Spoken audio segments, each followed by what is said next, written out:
Boa noite a todos. O ministério hoje dos anúncios foi extinguido. Nós já demos alguns anúncios na parte da manhã. A agenda está naquela televisão ali. Se porventura você não estava aqui na parte da manhã, você pode, pegar toda a programação ali do mês, tirar uma foto. E como nós estamos fazendo essa reunião à noite pela primeira vez, nesse ano, nós já até começamos. Na verdade, quando nós chegamos aqui nesse endereço, nós fazíamos a reunião à noite, não é verdade? E aí a gente teve uma certa complicação, na parte da eletricidade, e a gente então, em virtude de umas questões, nós passamos a reunião para amanhã e já não passamos mais para a noite, só ficamos pela manhã.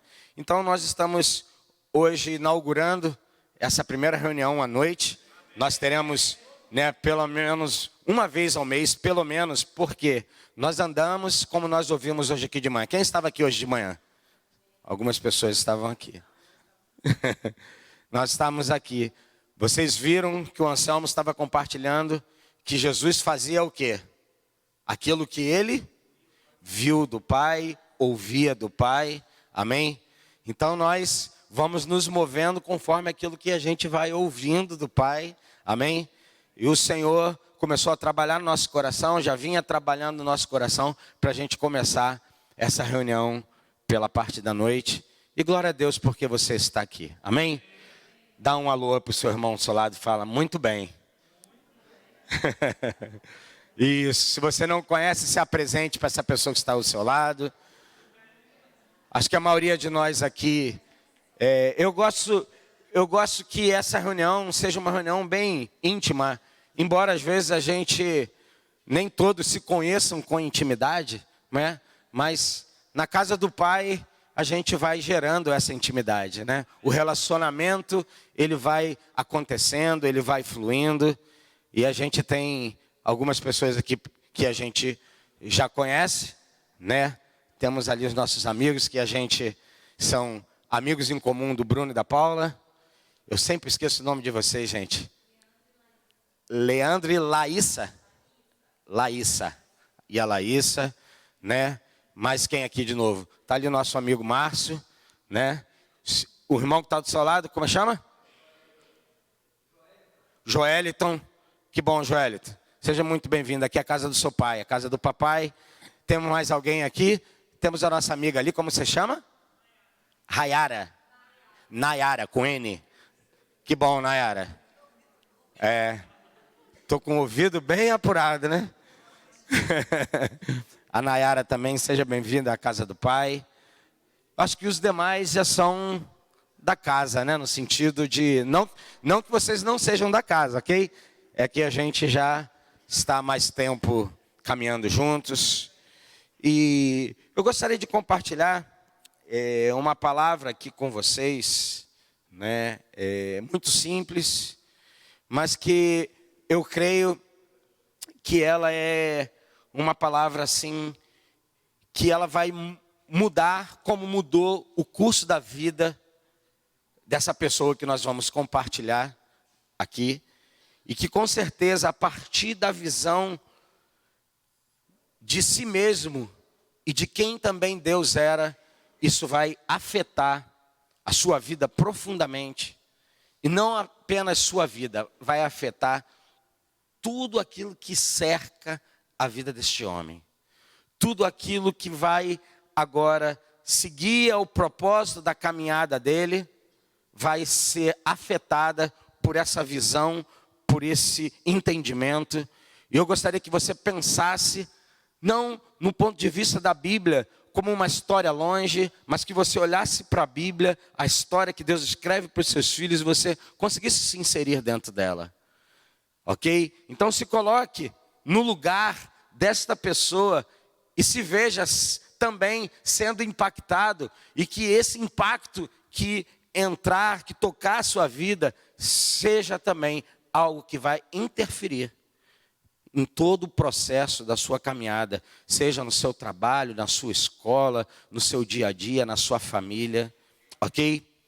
Abra, por favor, a sua Bíblia no livro de Mateus. Nós estamos sem o data show, ok? Só vai aparecer nesse monitor e ali. Ali deve estar para os anjos, eu não sei mais para quem, porque não tem ninguém lá do outro lado. Mas porque nós tivemos um pequeno contratempo, um pequeno, não é problema, ou problema é, mas a gente vai resolver, problema é para ser resolvido. Diga comigo assim, problema é para ser resolvido. Escute só tem problema quem está vivo. Não é verdade? Ah, eu estou doente, é porque está vivo. Ah, eu estou passando uma dificuldade, é porque você está vivo. Isso tudo pode ser solucionado, amém? Ainda que às vezes complicado seja, mas pode ser e o será, porque Deus está conosco, amém? E se não for solucionado, Ele é a nossa solução. Então está tudo certo, amém? Então, você não vai conseguir ler aqui, se você tiver uma Bíblia, você pode ler na sua Bíblia, ou no seu tablet, no seu celular. Mateus capítulo 16, a partir do verso 13. E o título dessa mensagem, daquilo que eu quero compartilhar com vocês é Quem eu sou. Diga comigo, quem eu sou. Mais uma vez, diga, quem eu sou. E aí você já pode começar fazendo uma reflexão. Quem eu sou? Será que eu sou o que decidiram que eu seria? Será que eu sou o que as pessoas desejam que eu seja? Será que eu sou aquilo que me formataram para ser? Quem eu sou? Quem é o Sérgio? Deixa eu me apresentar. Algumas pessoas talvez não me conheçam. Eu me chamo Sérgio. Sérgio Júnior. Porque o Sérgio pai está ali. Quem eu sou? Mateus capítulo 16, a partir do verso 13. Essa história é uma história, entre tantas da Bíblia, que para mim é extremamente impactante. Porque, assim como aconteceu na vida desse homem, em algum momento, isso também aconteceu com a minha vida. Isso deve acontecer com a sua vida também. Verso 13. Indo Jesus para os lados de Cesareia de Filipe, perguntou aos seus discípulos. Diga comigo, discípulos. Quem diz o povo ser o filho do homem? Jesus então lhes faz uma pergunta. Quem diz o povo ser o filho do homem? E eles responderam, uns dizem. Diga comigo, uns dizem. E ele diz o seguinte, João Batista. E aí diga assim comigo, outros dizem. E eles vão dizer, Elias. E outros, Jeremias. Ou alguns dos profetas. Mas vós, continuou ele, quem dizeis que eu sou? Jesus está ali na sua jornada. Jesus então, ele nasce numa família como qualquer um de nós. Viemos de uma natureza de um homem com uma mulher. Não existe uma outra possibilidade de se nascer senão de um ato conjugal, de uma relação sexual entre o homem e uma mulher. E Jesus nasce num lar, em uma família, onde seu pai se chama José, sim ou não? Não, seu pai se chama Deus. O José é o pai que adota a vida humana do Cristo, do Deus do céu que se encarnou dentro do ventre de Maria. Jesus não nasce de uma concepção natural. Jesus nasce de uma concepção do sobrenatural, daquilo que é além do humano. O Espírito gera dentro do ventre de Maria. Então, a partir desse momento, desse ato, daqui do ventre de Maria para frente, todo o curso é normal. Jesus, ele não tem nenhuma ação que você possa dizer assim, não, agora a ação de Jesus é só uma ação divina, não. Agora é uma ação humana. Ele é um Deus divino com uma ação humana. Então ele começa a se desenvolver dentro, como qualquer feto dentro do ventre daquela mulher, e passa os 9 meses, então Jesus nasce, e daí por diante ele começa a se desenvolver dentro daquela casa, dentro daquela família. Mas esse homem tinha uma missão quando ele veio para o ventre daquela mulher. Isso já estava profetizado, em toda a Bíblia fala acerca dele, os profetas sabiam disso. Que ele nasceria, então que ele viria para buscar e redimir o seu povo, Israel. E o que acontece? Jesus agora, ele já é um homem crescido, e nesse momento ele já está desenvolvendo o seu ministério. O ministério messiânico de Jesus já está funcionando, ele já está operando, e Jesus já tinha feito algumas coisas maravilhosas. E Jesus, em determinado momento, Jesus vai fazer uma pergunta para aqueles que andavam do lado dele. Jesus pergunta, que diz o povo que eu sou? Então eles dão um relato. Olha, Jesus, eles estão dizendo que você é quem? João Batista. Outros estão dizendo que você é quem? Elias. Outros estão dizendo que você é Jeremias, ou algum dos profetas. Porque Jesus se movia diante daquilo que eles já viam. Jesus estava operando diante de sinais e prodígios que eles já viam em alguns dos profetas. Mas em determinado momento, Jesus vai e pergunta para os seus discípulos. Diga discípulos. Pessoas próximas. Pessoas de perto, pessoas íntimas. Aprendizes. Os talmidins, não é isso? São aqueles discípulos que estão ali aprendendo, que estão caminhando junto, que estão vendo, que estão, sabe, de olho. Jesus pergunta para eles, e vocês? O que dizer que eu sou? Mas vós, versículo 15, mas vós, continuou ele, quem dizeis que eu sou? Isso é muito interessante. Porque se você for perguntar para cada uma das pessoas que estão aqui dentro desse salão, se você perguntar assim, quem é o Sérgio para você? Eu, Sérgio. Alguns vão dizer assim, esse cara, sei lá o que é gente fina, fininho, malhado, sarado. Alguns vão dizer, sei lá, eu não gosto muito dele não gosto do jeito dele, eu não gosto. Gente, entenda o seguinte, ou então vão ter um relatório, é filho de fulano, de ciclana, é o pastor da igreja, né? Um dos pastores, porque não tem só eu como pastor, mas é um pastor da igreja, é isso, e vão emitir um relatório, sim ou não? Por quê? Pode parecer, sabe assim, muito comum, mas eu quero dizer para você, cada um, dentro da sua particularidade, tem uma visão de quem é Sérgio. Alguns vão olhar e vão dizer, ele é uma pessoa dura.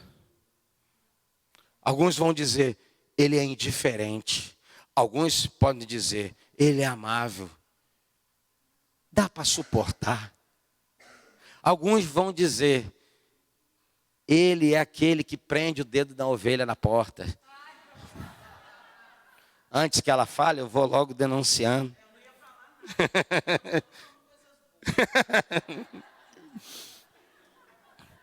Para quem não sabe, um dia nós estávamos descendo essa porta e a nossa amada e querida Rosália esqueceu o dedo dela na porta. E eu estava com pressa, porque tínhamos compromisso, e eu bati a porta e o dedo dela estava lá, irmãos. E eu, pastor, diante de toda a congregação, queria te agradecer, que a partir disso eu toco violão. Olha, gente, se você tem dificuldade de aprender violão, pode fazer um treinamento comigo que vai dar tudo certo. Ela não tocava violão, a partir desse momento ela começou a tocar violão, viu, gente? Mas por que eu estou dizendo isso, gente? Porque isso é um fato. Porque a visão de quem vê e de que recebe é muito importante.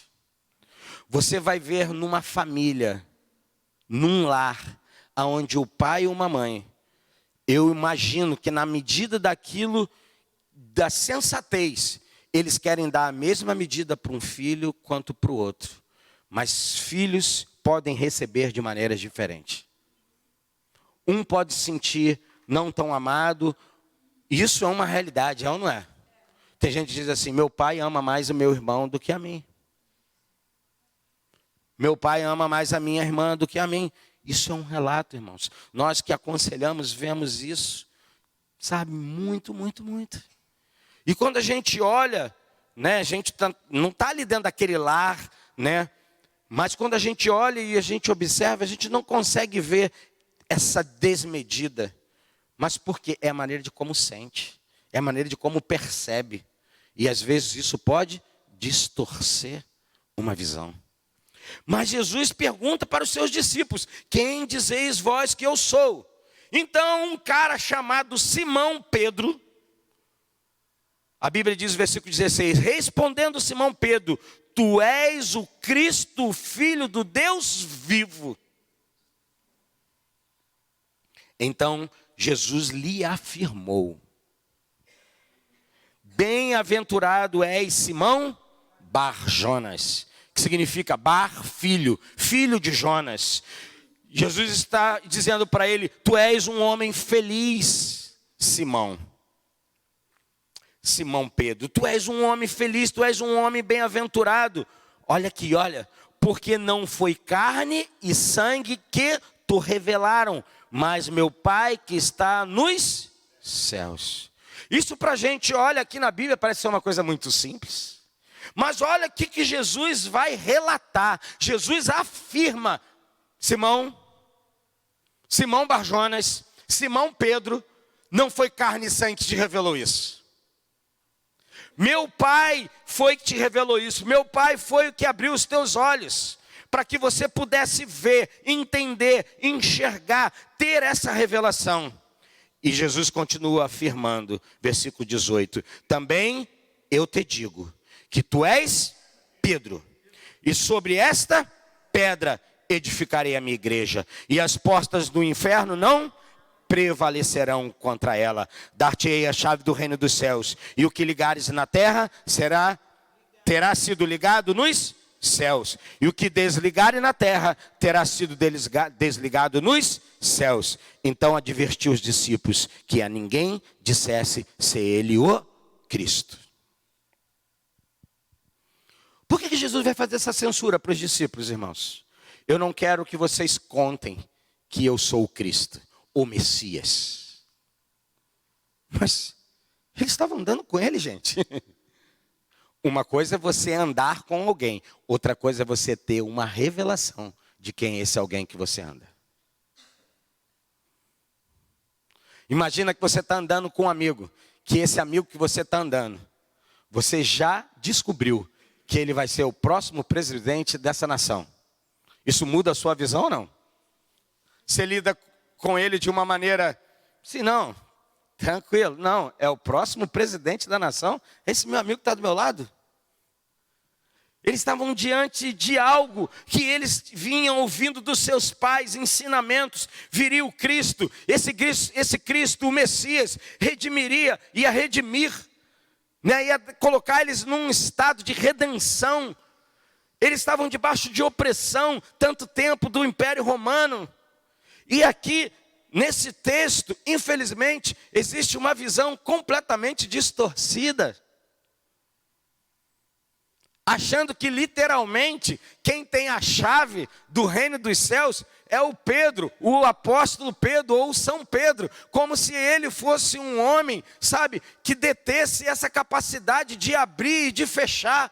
Irmãos, o que Jesus está instruindo, na verdade, ele está dizendo, você teve essa revelação, viu, Simão Barjonas, Simão Pedro, mas eu quero te dizer que agora você é alguém muito bem-aventurado, porque você agora é um fragmento da própria rocha, que ele estava falando de quem? De si mesmo. Ele estava dizendo, você é um fragmento de revelação, você é um fragmento daquilo que agora a minha liberação está sobre você, e sobre essa revelação, eu vou agora conceder a você uma ação, aonde o que você ligar aqui na terra é ligado no, e o que você desligar no céu é desligado na, você imagina, irmãos? E talvez você diga, eu queria esse poder. Escute, poder delegado é responsabilidade. Já diz os filmes de super-heróis, né? Se eu não sei qual é o filme, eu não sou muito bom, realmente não sou. Homem-Aranha, acho que era o tio, o vô dele que dizia lá, sei lá o quê. Como é que era a frase? Grandes poderes, grandes. Nós podemos receber a graça de Deus e dizer assim, cara, eu sou um agraciado, um favorecido, é verdade. Mas será que essa graça que você tem faz de você alguém que você tem que ter responsabilidade? Ou é alguém que diz assim, eu estou bem, que se dane o resto? Esse Pedro, ele tem essa grande revelação. E Jesus pergunta para ele, mas vós, continuou, quem dizeis que eu sou? Jesus faz essas perguntas aos discípulos. Ele quer saber dos próprios lábios deles. Ele quer tirar deles uma confissão. Se eu perguntasse para você, quem é Cristo para você? Quem é Jesus para você? Alguns vão dizer, de vez em quando ele me ajuda. De vez em quando ele me atende. De vez em quando eu tenho alguma benécia dele. O que de fato você vê? Jesus queria saber o que eles estavam enxergando. Mas Pedro responde, tu és o Cristo, o Filho do Deus vivo. Diga comigo, o Filho do Deus vivo. Eu vou citar 2 exemplos para dar amparo sobre esse Deus vivo. Um nome para esse Deus vivo, segundo o Antigo Testamento, se chama Javé ou Iavé. E 2 textos estão em Josué capítulo 3, versículo 10. Josué capítulo 3, versículo 10. Acho que a Aline vai projetar ali, vocês que estão aí estão vendo. E aqui vocês não vão conseguir ver, infelizmente. Mas eu vou ler para vocês. Josué capítulo 3, versículo 10. Quando está dando esse amparo para falar sobre o Deus vivo. Isso é importante. Ele não é um Deus morto. Existe alguns deuses, eu estou colocando isso entre aspas, que tiveram algum tipo de importância, alguma, significou para alguém, para algumas pessoas, ou para milhares de pessoas, alguma coisa, mas que são deuses mortos, que não vivem mais. Mas existe um Deus vivo. Josué capítulo 3, versículo 10 diz assim, pelo que vai acontecer, vocês ficarão sabendo que o Deus vivo está entre vocês, e que sem falta expulsará os cananeus, os heteus, os heveus, os perizeus, os gergazeus, os amorreus e os jebuseus. Essa era uma palavra que Deus tinha dado a Josué. Então Deus estava dizendo, eu estou no meio de vós, a minha presença estará com vocês, pelo que vai acontecer, vocês ficarão sabendo que o Deus vivo está entre vocês. Um outro texto está em 1 Samuel capítulo 17, versículo 36, diz assim, tendo matado leões e ursos, quem é que faz isso? Davi. Davi diz assim, o texto diz, tendo matado leões e ursos, eu vou fazer o mesmo com esse filisteu pagão, que desafiou o quê? O exército do Deus vivo. Davi se relaciona com Deus numa ação de que ele é um Deus vivo, não um Deus morto. Agora, em contraste a essa realidade, os ídolos mortos, inerentes, olha o que está escrito lá em Jeremias capítulo 10, versículo de 8 a 10. A diferença é um Deus vivo ou um ídolo morto. Jeremias capítulo 10, versículo de 8 a 10. Todos os seus sábios são ignorantes e tolos. Será que os ídolos de madeira podem lhe ensinar alguma coisa? Esses ídolos são folheados com prata da Espanha e com ouro de Ufaz. Tudo é trabalho de artistas. Os seus vestidos são roxos e vermelhos, feitos por tecelões habilidosos. Mas o Senhor é o Deus verdadeiro. Ele é o Deus vivo, o Rei eterno. Quando o Senhor fica irado, a terra treme e as nações não podem suportar a sua ira. 1 Coríntios capítulo 12, versículo 2, um outro, amparo para falar sobre ídolos mortos. 1 Coríntios 12, 2. Vocês sabem que quando ainda eram pagãos, vocês eram desviados de várias maneiras para a adoração dos ídolos, os quais não têm vida. O que Pedro estava vendo, irmãos?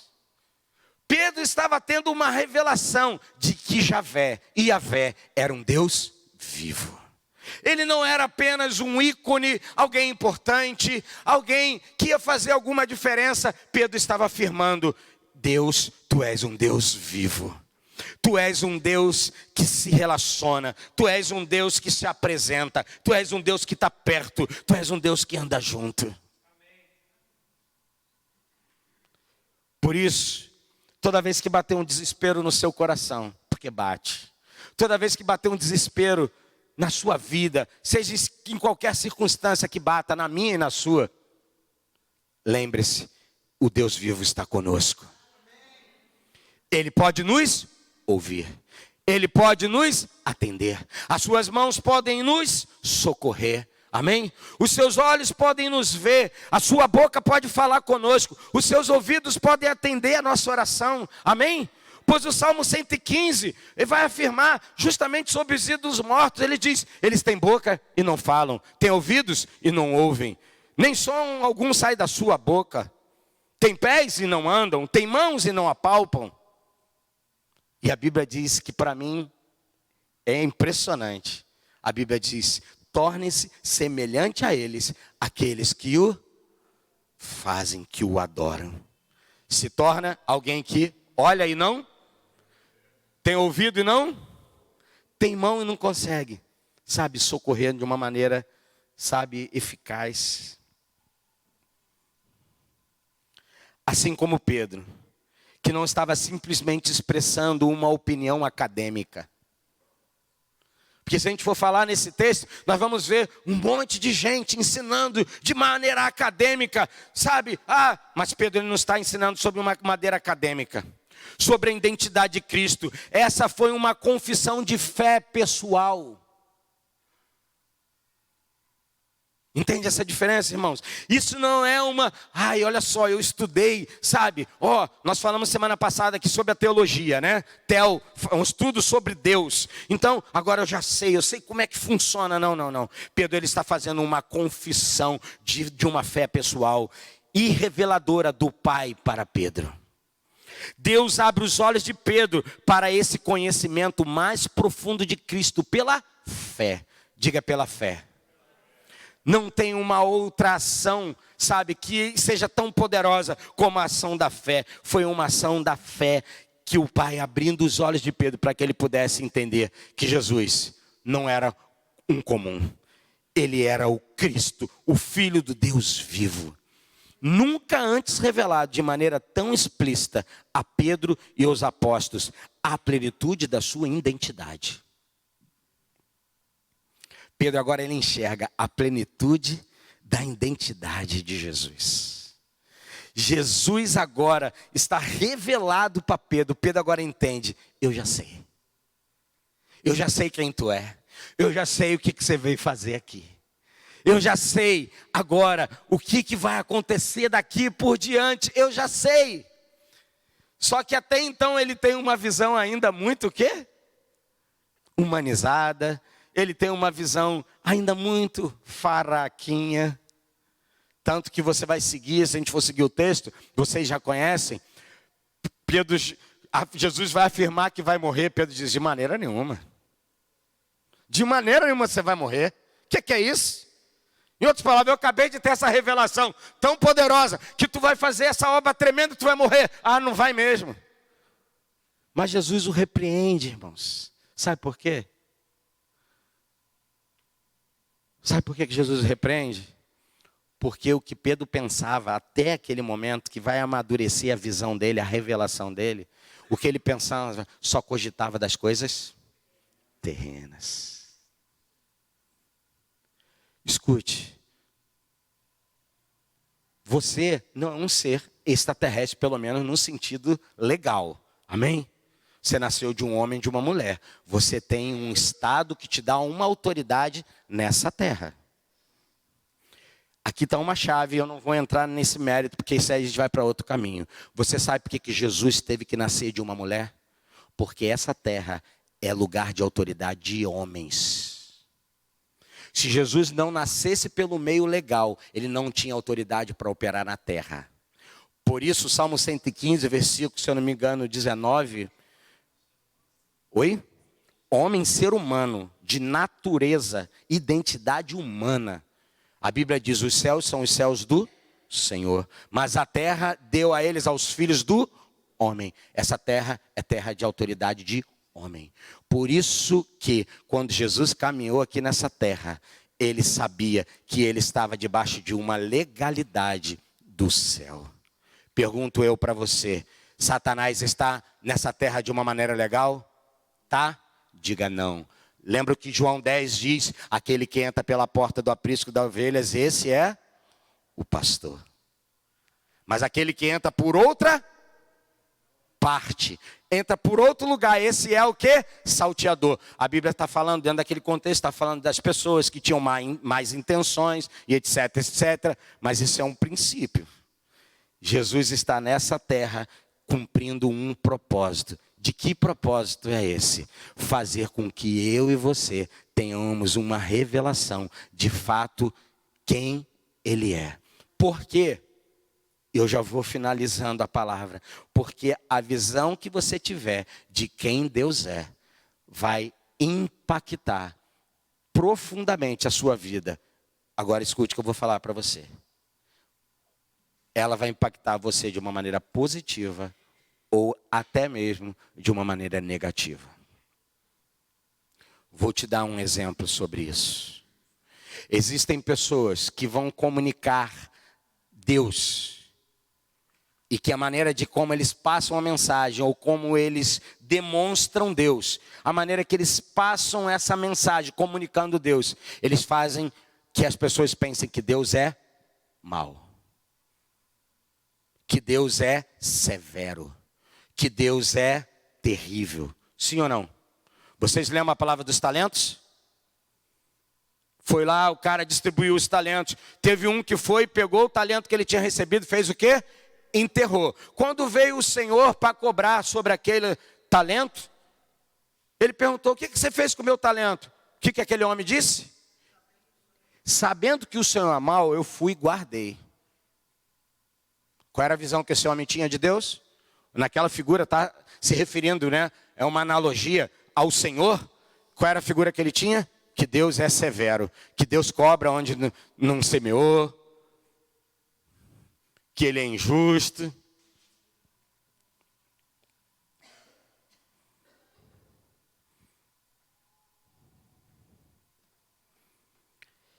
Essa revelação que Pedro tem, e ela também se passa aos demais apóstolos. A plenitude da sua identidade agora é revelada. Essa realidade só pode ser experimentada. Escute, por favor, não apenas com seus ouvidos, mas escute com seu coração, com todo o seu entendimento. Essa realidade só pode ser experimentada por um coração divinamente regenerado. Só um coração regenerado pode ter essa revelação. Por isso que Jesus disse para ele, Ô Simão Bajonas, irmão Bajonas, eu sei que você é filho do Jonas. Eu conheço a tua história. Não somente porque eu conheço a sua família, mas é porque eu sou um homem de revelação. Eu sei a tua estrutura. Não foi carne e sangue que te revelou isso, não. Foi o meu Pai que abriu os seus olhos. E por causa dessa revelação eu te digo que tu és Pedro. E sobre esta pedra, sobre essa visão, eu vou edificar uma obra, uma igreja.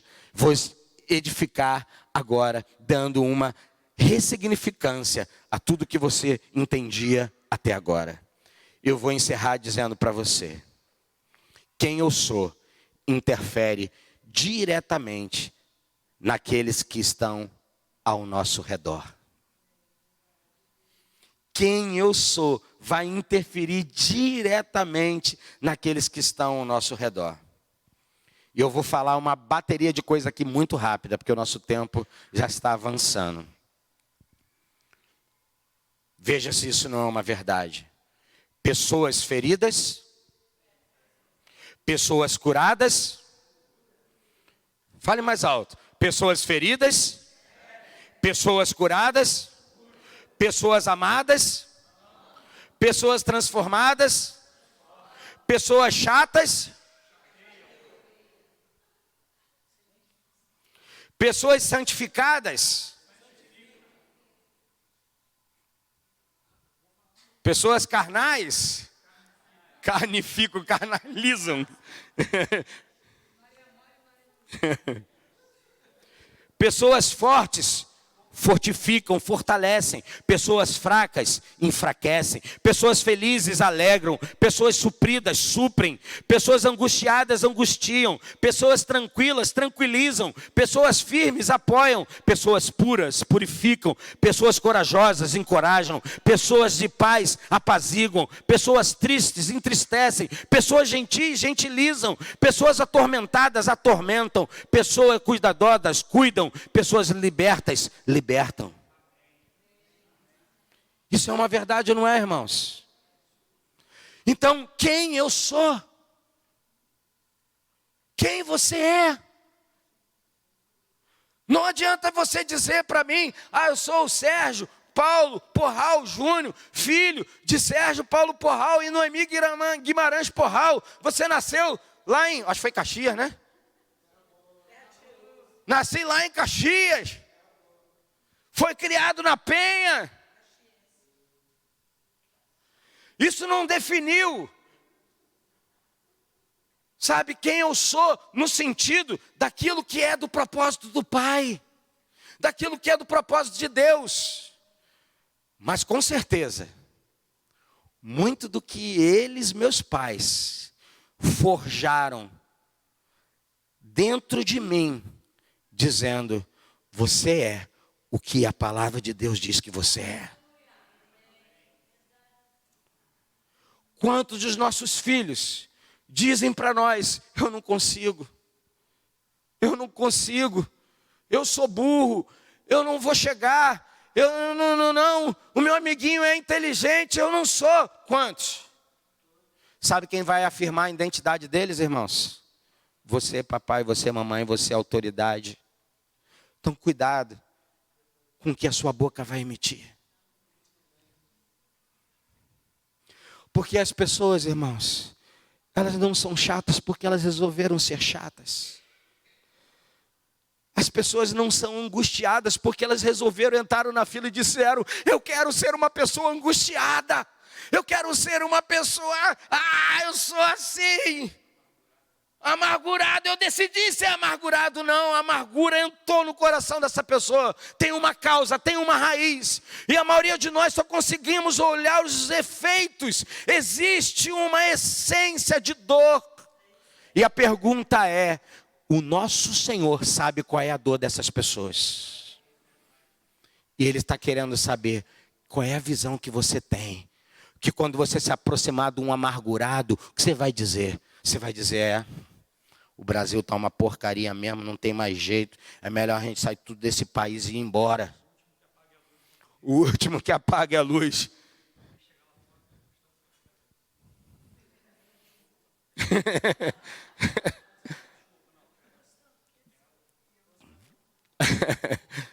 Meu irmão fez um desabafo aqui da mente. Mas escuta, irmãos. Será que eu estou sendo incoerente? Nós precisamos saber. Diga assim, eu preciso saber. Eu preciso reconhecer quem Deus diz que somos. Para dizer que você não presta, irmão, não precisa nem ter Satanás. Tem um monte de agente dele, de pessoas que abrem a boca para falar que você não consegue, que você não presta, que você não vai chegar, que você não tem mais jeito, que você não vai dar em nada. E olha, tem gente dentro da igreja que faz isso. Tem líder que faz isso. Tá gravando aí? Não é você não, amor. Fica tranquilo aí. Deixa eu dizer para você. Existem pessoas, ceia, né? Ceia. A gente vai participar da ceia do Pai ainda. A gente está finalizando aqui.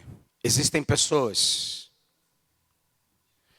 que estão sempre reafirmando, né? Reafirmar é afirmar de novo que você não consegue, que você não vai dar em nada, que você...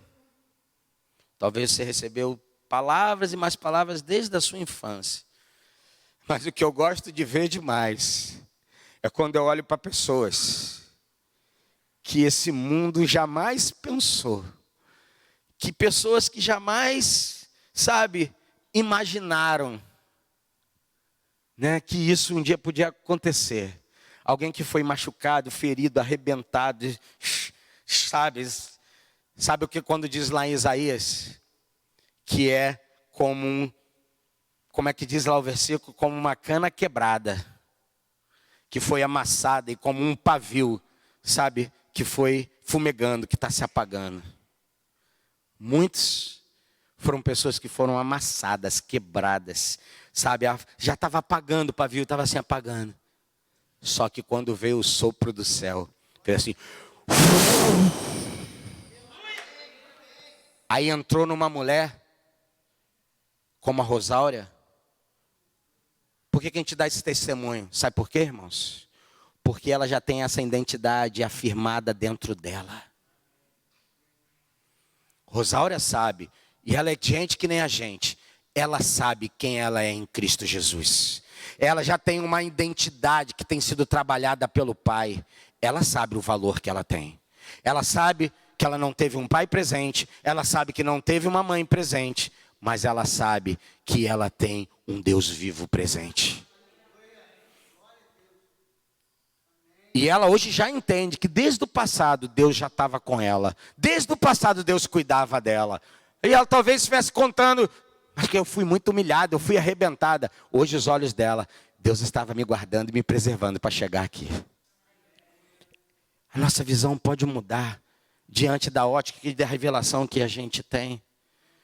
Porque eu conheço irmãos e anos que já estão dentro da fé cristã, que ainda sofrem de uma maneira, sabe, que é muito dolorosa. Eu sei que tem um tempo para sofrer a dor, mas não vai sofrer a vida toda, irmãos. Lembra hoje de irmão, Anselmo falou, deserto tem prazo, irmãos. Tem crente que desde que eu conheço, que está num deserto. Minha vida é um deserto. Minha vida não, irmãos. De vez em quando Jesus me deixa chegar num, para a gente aprender, né, como tá, o que está lá dentro do nosso coração. Ele corrigir algumas rotas, avaliar algumas coisas, mas a minha vida não é um deserto, não. A minha vida hoje é um lugar da promessa que já foi alcançada, da bênção de Deus que já foi alcançada em Cristo Jesus, por graça e misericórdia dele próprio. Então, o que você é vai interferir diretamente nas pessoas que estão ao seu redor. Não é o que as circunstâncias adversas e mentirosas estão tentando forjar, trabalhar ou fazer, de uma forma figurada, maquinando, investindo sobre nossa identidade. O que a palavra diz e afirma que nós somos, irmãos. O que a palavra de Deus diz e afirma que nós somos.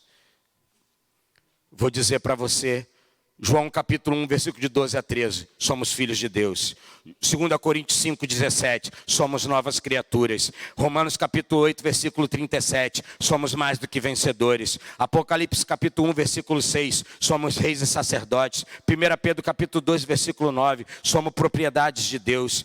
2 Coríntios capítulo 3, versículo 2 e 3, somos carta viva. Mateus capítulo 5, versículo 14, somos a luz do mundo. 2 Coríntios capítulo 2, versículo 14, somos triunfantes. E 2 Coríntios capítulo 2, versículo 15, somos o bom perfume. A identidade vai revelar quem somos. Você pode ficar de pé, por favor?